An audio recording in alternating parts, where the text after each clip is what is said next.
Banana தேங்காய் பாலை வச்சு பனானா தோசை.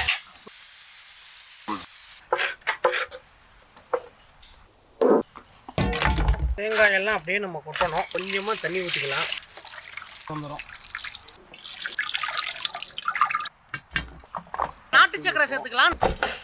கோதுமை மாவு இடிச்சு வச்சிருக்கோம். ஏலக்காய் அதையும் போட்டுடலாம். தேங்காய் எடுத்து வச்சிருந்தோம், அதையும் நம்ம சேர்த்துக்கலாம். கலக்க போறோம். கலக்க தேங்காய் பால் ஊற்றணும். உலர் திராட்சை முந்திரி சேர்க்கணும். பேக்கிங் பவுடர் போட்டுக்கலாம்.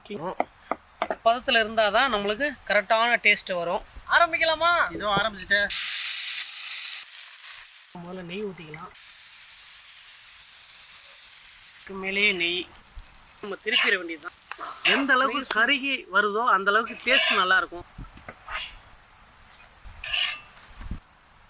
மேலாப்பில் எடுத்து